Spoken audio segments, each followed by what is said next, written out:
Latar belakang etika dalam bidang teknologi informasi. Teknologi informasi menjadi tulang punggung kehidupan modern. Muncul tantangan etika, pelanggaran HKI, plagiarisme, dan dampak sosial. Diperlukan pemahaman etika agar teknologi memberi manfaat maksimal. Adapun tujuan dan manfaat etika dalam bidang teknologi informasi.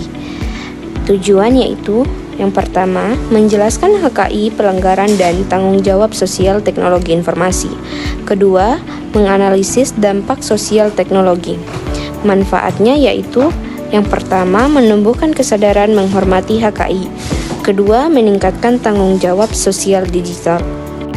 Saya sebagai pemateri pertama yaitu akan menjelaskan tentang hak kekayaan intelektual dan plagiarisme.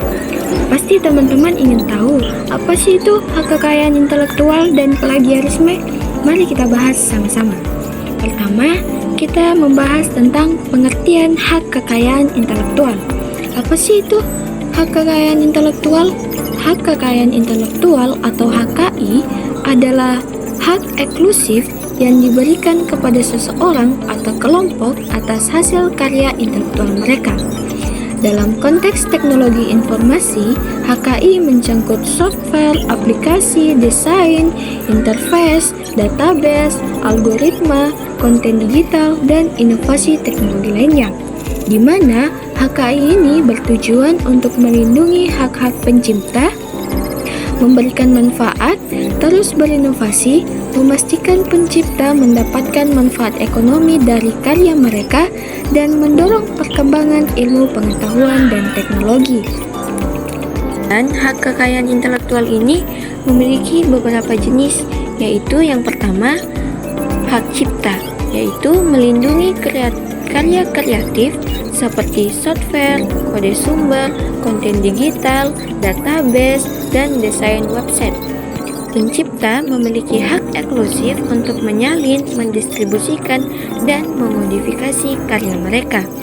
Jenis yang kedua, paten, yaitu memberikan hak eksklusif atas penemuan baru yang inovatif seperti algoritma dengan aplikasi spesifik, teknologi hardware, sistem bisnis berbasis teknologi, dan teknologi komunikasi.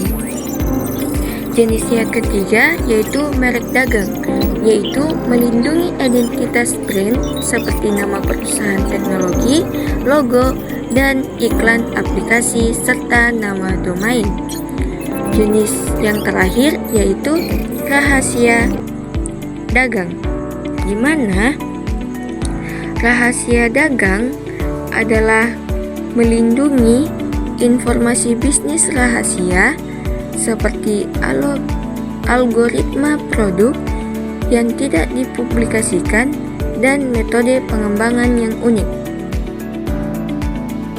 Kemudian, materi tentang plagiarisme. Kalian pasti bertanya-tanya, apa sih itu plagiarisme? Plagiarisme adalah tindakan mengambil, menggunakan, atau menyajikan karya ide seseorang atau kata-kata orang lain sebagai milik sendiri tanpa memberikan atribusi yang tepat. Dalam teknologi informasi, plagiarisme mencangkup kode program, desain, algoritma, dan karya digital lainnya, di mana terdapat bentuk-bentuk plagiarisme. Yang pertama, plagiarisme kode program. Bentuk plagiarisme kode program ini mencangkup 3, yaitu insert copy atau menyalin kode secara langsung tanpa perubahan. Yang kedua, modification plagiarisme atau mengubah nama variabel tetapi logika tetap sama. Yang ketiga, struktural plagiarisme atau menyalin struktur program meskipun detail berbeda.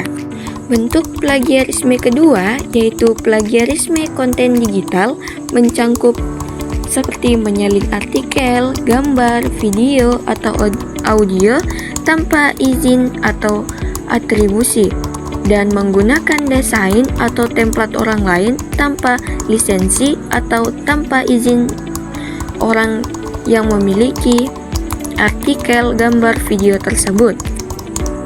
Bentuk plagiarisme yang terakhir adalah plagiarisme ide dan konsep, yaitu mencangkup, mengambil ide atau metodologi orang lain tanpa pengakuan. Pelanggaran hak kekayaan intelektual di era digital. Pertama, pembajakan software. Bentuk pembajakan meliputi penggunaan software tanpa lisensi, instalasi pada lebih banyak komputer dari yang diizinkan, distribusi software bajakan melalui internet, dan penggunaan crack atau keygen untuk aktivasi ilegal. 2. Distribusi ilegal konten digital, yaitu distribusi ilegal musik, film, e-book, dan game melalui platform berbagi file atau website bajakan. 3. Cyber squatting, yaitu mendaftarkan nama domain dengan merek dagang orang lain untuk dijual kembali dengan harga tinggi atau mengalihkan trafik untuk tujuan jahat. Keempat, penyalahgunaan lisensi open source, yaitu menggunakan kode open source tanpa mematuhi persyaratan lisensi, tidak memberikan atribusi atau melanggar persyaratan copyleft. Tantangan perlindungan HKI di era digital dan upaya perlindungan HKI, di mana tantangan perlindungan HKI di era digital mencakup 4 poin, yaitu 1. Kemudahan penggadaan atau file digital dapat disalin sempurna tanpa penurunan kualitas dan didistribusikan secara global dalam hitungan detik. 2. Anonimitas internet atau VPN dan teknologi enkripsi membuat pelacakan pelanggar sulit. 3. Yurisdiksi lintas negara. Hukum HKI bersifat teritorial sementara internet tidak mengenal batas. 4. Pengembangan teknologi cepat atau teknologi berkembang lebih cepat dari regulasi. Upaya perlindungan HKI yaitu 1. Teknologi perlindungan atau DRM, Digital Rights Management, untuk mengontrol penggunaan konten digital melalui enkripsi, sistem lisensi, watermarking, dan pembatasan copy. 2. Lisensi dan perjanjian, yaitu 1. Property license, hak atau hak penggunaan terbatas. 2. Open source license atau BPL, MIT, EPS dengan syarat-syarat spesifik. 3. Creative Commons atau sistem lisensi fleksibel untuk kreator. Selanjutnya 3. Edukasi dan kesadaran program. Edukasi tentang pentingnya menghormati HKI, kampanye kesadaran publik, dan sosialisasi konsekuensi hukum. 4. Penegakan hukum, penguatan regulasi, kerjasama internasional, dan sanksi tegas terhadap pelanggar. 5. Tools deteksi plagiarisme atau software seperti Turnitin, Grammarly, Copycaps atau untuk teks, dan MOS, JPL-Lab untuk kode program. Di era digital sekarang, hampir semua aktivitas kita bergantung pada teknologi. Mulai dari belajar, bekerja, sampai berinteraksi dengan orang lain. Tapi, pernah nggak kita bertanya, apakah semua teknologi itu selalu berdampak baik? Belum tentu kan? Disinilah pentingnya kita membahas tanggung jawab sosial dalam teknologi informasi. Setelah sebelumnya dibahas tentang pelanggaran, tantangan, dan perlindungan hak kekayaan intelektual di era digital, sekarang kita masuk ke bagian yang gak kalah penting nih, yaitu bagaimana teknologi seharusnya digunakan secara bertanggung jawab. Tapi sebelum itu, kita harus tahu dulu nih, apa itu tanggung jawab sosial teknologi informasi. Tanggung jawab sosial teknologi informasi adalah kesadaran etis bahwa teknologi bukan hanya diciptakan untuk mempermudah hidup, tetapi juga harus memperhatikan dampaknya bagi manusia dan masyarakat. Artinya, setiap teknologi perlu dipikirkan, apakah aman, apakah adil, dan apakah benar-benar bermanfaat. ada dua hal utama dalam tanggung jawab sosial teknologi informasi. Yang pertama, teknologi harus mempertimbangkan dampak sosial. Misalnya, bagaimana pengaruh media sosial terhadap perilaku, atau bagaimana sistem digital melindungi data pribadi pengguna. Yang kedua, teknologi harus digunakan untuk kesejahteraan masyarakat. Contohnya, teknologi di bidang pendidikan, kesehatan, dan pelayanan publik yang memudahkan banyak orang, bukan justru menyulitkan. Dimensi tanggung jawab sosial. Tanggung jawab sosial ini bisa kita lihat dari beberapa sisi. Yang pertama, terhadap pengguna. Teknologi harus menjaga privasi, keamanan data, dan bisa diakses oleh semua orang. Yang kedua, terhadap masyarakat. Teknologi perlu mendorong literasi digital, mencegah penyebaran informasi palsu, serta memperhatikan dampak lingkungan. Yang ketiga, terhadap karyawan. Perkembangan teknologi harus diimbangi dengan pelatihan agar tenaga kerja bisa beradaptasi, bukannya tergeser. Dan yang terakhir, yang keempat, terhadap inovasi. Setiap inovasi, termasuk kecerdasan buatan, perlu dikembangkan secara etis dan bertanggung jawab. Pada akhirnya, teknologi hanyalah sebuah alat. Yang menentukan baik atau buruknya adalah bagaimana kita menggunakannya. Dengan tanggung jawab sosial, teknologi informasi bisa menjadi kekuatan yang membawa perubahan positif bagi masyarakat. Pernah nggak sih kita membayangkan hidup tanpa internet, smartphone, atau media sosial?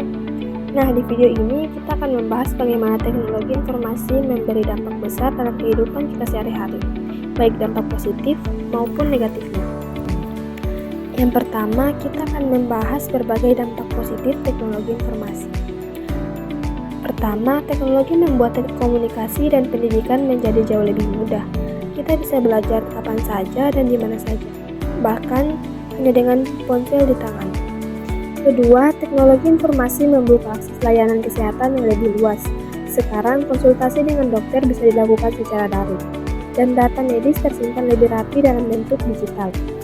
Ketiga, teknologi juga berperan besar dalam pemberdayaan ekonomi. Banyak peluang bisnis online bermunculan, dan transaksi digital membuat kegiatan jual beli menjadi lebih cepat dan praktis. Keempat, teknologi membantu meningkatkan efisiensi kerja. Banyak pekerjaan yang dulu memakan waktu lama, kini bisa diselesaikan secara otomatis dan hasil yang lebih akurat. Dan pada akhirnya, semua kemajuan ini berkontribusi dalam meningkatkan kualitas hidup masyarakat, menjadikan aktivitas sehari-hari lebih efektif dan nyaman. Namun, di balik berbagai manfaat tersebut, teknologi informasi juga memiliki dampak negatif yang perlu kita waspadai. Ketergantungan pada gadget dapat mengurangi interaksi sosial secara langsung. Selain itu, penyebaran informasi palsu atau hoaks juga semakin mudah terjadi. Tak hanya itu, penggunaan teknologi yang berlebihan bisa berdampak pada kesehatan fisik dan mental, seperti kelelahan mata, kurang tidur, hingga stres. Oleh karena itu, penting bagi kita untuk menggunakan teknologi secara bijak dan bertanggung jawab, agar manfaatnya bisa kita rasakan tanpa mengabaikan dampak buruknya. Kesimpulannya, teknologi informasi adalah alat yang sangat bermanfaat jika digunakan dengan tepat. Mari kita manfaatkan teknologi untuk hal-hal positif dan tetap menjaga keseimbangan dalam kehidupan sehari-hari. Prinsip tanggung jawab sosial menekankan bahwa setiap tindakan atau teknologi yang digunakan harus memberikan dampak positif bagi masyarakat. Pertama, prinsip do no harm, berarti tidak menimbulkan kerugian bagi manusia maupun lingkungan. Kedua, transparansi dan akuntabilitas, menuntut adanya keterbukaan serta tanggung jawab atas setiap keputusan. Ketiga, inklusivitas dan keadilan, memastikan bahwa semua pihak diperlakukan setara. Keempat, Keberlanjutan, berfokus pada dampak jangka panjang. Kelima, pemberdayaan pengguna, bertujuan agar masyarakat mampu menggunakan teknologi secara bijak dan mandiri. Penerapan tanggung jawab sosial dapat dilakukan dengan berbagai cara, seperti program Corporate Social Responsibility yang membantu masyarakat secara langsung. Ethical by Design memastikan nilai etika diterapkan sejak awal perancangan. Regulasi dan tata kelola berfungsi sebagai pengawasan. Pendidikan etika dan peningkatan kesadaran publik diperlukan agar masyarakat semakin bertanggung jawab. Kesimpulan dari materi etika dalam bidang teknologi informasi yaitu: pertama, etika teknologi informasi penting untuk melindungi inovasi dan masyarakat. Kedua, HKI dan tanggung jawab sosial adalah dua pilar utama. Ketiga, penggunaan teknologi harus berlandaskan moral dan kemanusiaan.